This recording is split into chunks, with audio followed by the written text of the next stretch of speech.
शुभ संध्या। Career shaper पर आप सभी बीपीएससी प्रतिभागियों का स्वागत है। मैं हूं सुभाष पोद्दार। ये सेट मॉडर्न इंडियन हिस्ट्री पर है, जिसमें कांग्रेस में गर्मपंथ के उदय के कारणों पर चर्चा की गई है, उस पर ही प्रश्न बनाया गया है। आइए प्रश्नवार देखें। क्वेश्चन नंबर 1, किसने कांग्रेसियों को प्लेस हंटिंग पॉलिटिशियंस कहा? ऑप्शन देखें। अरबिंदो घोष, बाल गंगाधर तिलक, बंकिम चंद्र चटर्जी, लाला लाजपत राय। तो इसका आंसर सी हो जाएगा, बंकिम चंद्र चटर्जी ऐसा कहे थे, क्योंकि वे कांग्रेस के वर्किंग से काफ़ी नाखुश थे, डिससेटिस्फाइड थे, इसलिए ऐसा उन्होंने कहा था। 2 नंबर देखें। न्यू लैम्प्स फॉर ओल्ड शीर्षक से लेख की एक श्रृंखला 1893 से 94 के दौरान किसने लिखा? ऑप्शन देखें। अरबिंदो घोष, बाल गंगाधर तिलक, बंकिम चंद्र चटर्जी, लाला लाजपत राय। तो इसका आंसर हो जाएगा अरबिंदो घोष। उन्होंने ही इस तरह का एक सीरीज लिखा था आर्टिकल का, इसी शीर्षक से। तो आंसर इसका ए हो गया, अरबिंदो घोष। 3 नंबर देखें। किसने कांग्रेस को सर्वहारा वर्ग यानी प्रोलेटारिएट के संपर्क में नहीं होने, इसका चरित्र अराष्ट्रीय होने और इसके कार्य को असफल के रूप में व्याख्या किया? अच्छा स्टेटमेंट है। देखें ऑप्शन। लाला लाजपत राय, बाल गंगाधर तिलक, बंकिम चंद्र चटर्जी और अरबिंदो घोष। तो ये घोष ही थे, और अरबिंदो घोष थे जिन्होंने इस तरह की व्याख्या की कांग्रेस के लिए। अपनी लेख की श्रृंखला न्यू लैम्प्स फॉर ओल्ड में घोष ने इस तरह की व्याख्या कांग्रेस के लिए की थी 1893-94 के दौरान। 4 नंबर देखें। किसने सोचा कि कांग्रेस फेफड़े में टीबी से मर रही थी, डाइंग ऑफ कंजम्पशन? देखिए, शिशिर कुमार घोष, बंकिम चंद्र चटर्जी और अरबिंदो घोष, सुरेंद्र नाथ बनर्जी। तो इसका आंसर हो जाएगा अरबिंदो घोष ने ही ऐसा कहा था, Congress was dying of consumption. 4 का सी हो गया।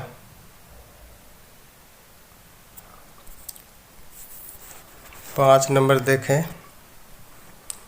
यहाँ तक कि ज़्यादा आश्चर्य की बात थी कांग्रेस की आम भीरुता, इसकी कड़े नामों की व्याख्या करने का तरीका, इसके प्रत्यक्ष सत्य कहने के प्रति झुकाव न होना, इसका हमारे मालिकों को अति नाखुश करने का भय। इस तरह का जो था स्टेटमेंट किसने दिया? ऑप्शन देखें। लाला लाजपत राय, बाल गंगाधर तिलक, बंकिम चंद्र चटर्जी और अरबिंदो घोष। तो ये भी घोष साहब का ही कहना था।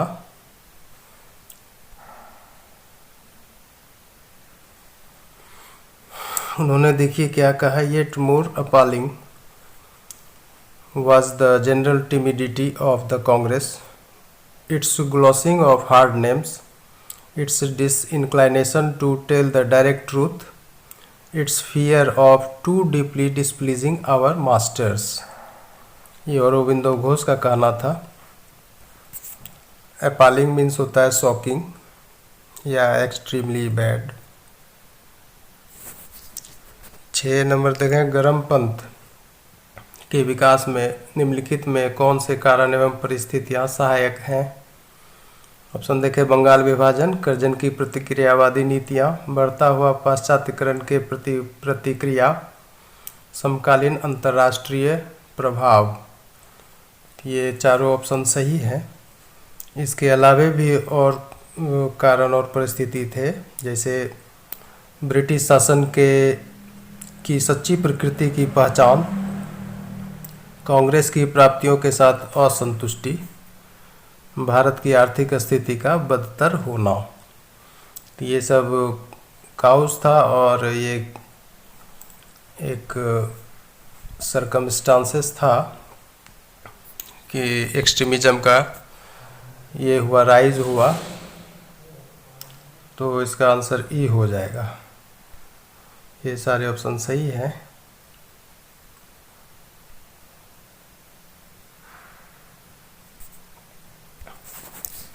सात नंबर देखें, किसने भारत में ब्रिटिश शासन के शोषक प्रकृति को उजागर किया और सिद्ध किया कि ब्रिटेन भारत का श्वेत रक्त बहा रही थी? Bleeding India white. ये सब अच्छा स्टेटमेंट से भरा प्रश्न है, आप इसको देखें। ऑप्शन देखें, Anand Charlu, R N Mudholkar, D E Wacha, Dadabhai Naoroji. तो ये दादा भाई नौरोजी थे जिन्होंने इस तरह का स्टेटमेंट दिया था।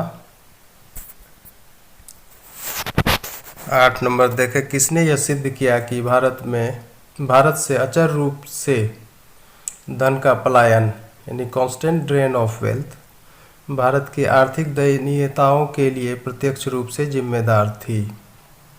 ये कौन थे? देखें ऑप्शन, जी के गोखले, मदन मोहन मालवीय, दादा भाई नौरोजी, एस एन बनर्जी। तो ये दादा भाई ही थे जिन्होंने कांस्टेंट ड्रेन ऑफ वेल्थ की बात कही।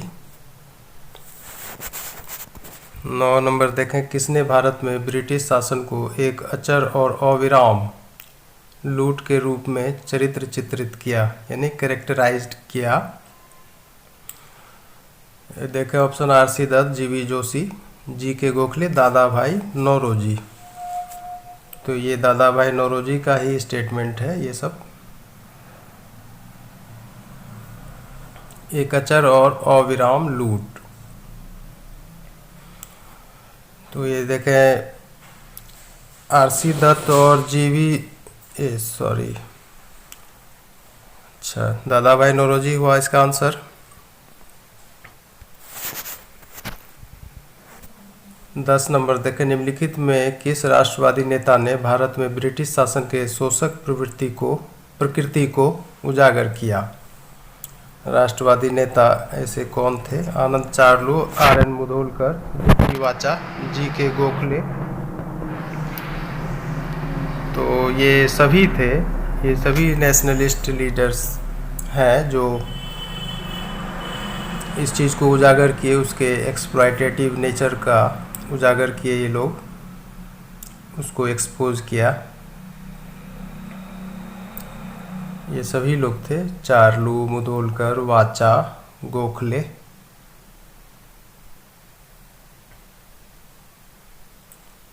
ये हो गया आंसर।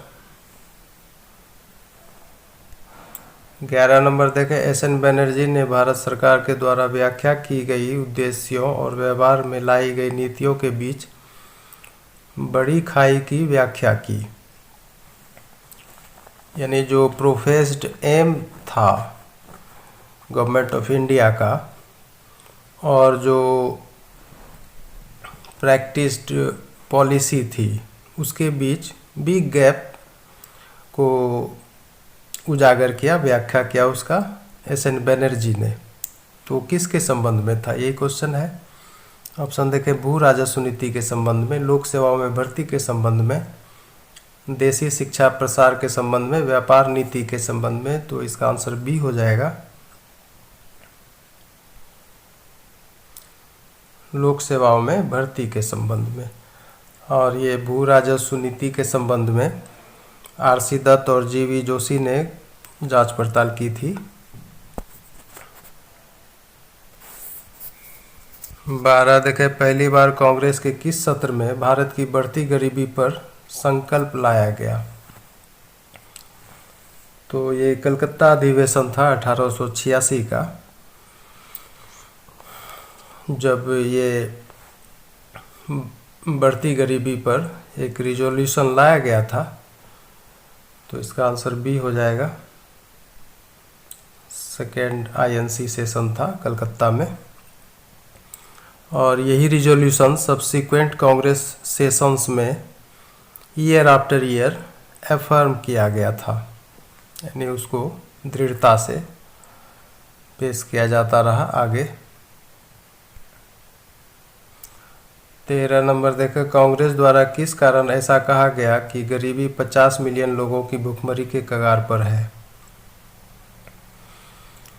तो ये देखें ऑप्शन, भेदभावपूर्ण टैरिफ पॉलिसी, बढ़ता हुआ गृह शुल्क, आवश्यकता से अधिक नागरिक और सैन्य प्रशासन, माटी के लालों का उच्चतर एवं छोटे सेवाओं में एक हिस्से से हटाना।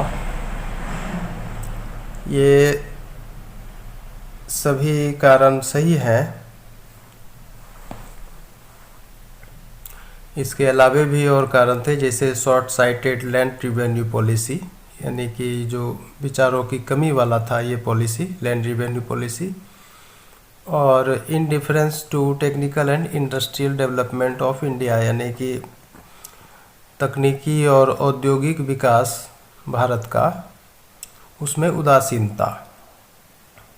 तो ये सब था कारण। तो देखें ये सारे ऑप्शन सही हैं इसमें।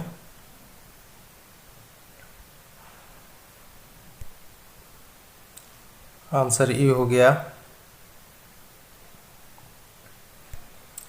14 देखें, निम्नलिखित में से किस राष्ट्रवादी नेताओं की कृतियां अस्त्र भंडार थे जिससे नए नेताओं कहने का मतलब एक्सट्रीमिस्ट ने भारत में ब्रिटिश शासन पर अपने तीर दागे। अच्छा सेंटेंस है ये। देखें, राणा डे का essays in Indian economics 1898, Dadabhai Naoroji का Indian poverty and un British rule in India 1901, R C. Dutt का economic history of India 1901, G V. Joshi का एसेज इन इंडियन इकोनॉमिक्स 1901। तो इसमें डी छोड़ के सारे ऑप्शन सही है। ये इन लोगों की कृतियां ही एक आर्सेनल का काम किया, जिससे कि ये जो नए लीडर्स थे, एक्सट्रीमिस्ट लीडर कांग्रेस के अंदर, ये ब्रिटिश शासन पर अपने तीर दागे, यानी हमला किया, इन्हीं को आधार बना के। ए बी सी तीनों सही है। तो आंसर इसका ई जाएगा। A B C. और ये जो ऑप्शन है इससे आपको क्वेश्चन भी आ सकता है अलग अलग बन के। तो काफ़ी अच्छा ऑप्शन सेट किया हुआ है। आंसर इसका ये गया। 15 देखें, इंडिया फॉर द इंडियंस किसका राजनीतिक संदेश था। स्वामी विवेकानंद, स्वामी दयानंद, बंकिम चंद्र चटर्जी, बाल गंगाधर तिलक। तो ये स्वामी दयानंद थे जिन्होंने ऐसा संदेश दिया था, पॉलिटिकल मैसेज था। तो इस प्रकार यह सेट संपन्न होता है। मात्र 15 प्रश्न था इसमें और सारे प्रश्न अहम हैं। इसको आप देखें और ज्ञानवर्धन करें। आगे और वीडियो लाए जाएंगे, तब तक आप कैरियर सेपर पर वीडियो वॉच करते रहें। शुभ रात्रि, बहुत बहुत धन्यवाद।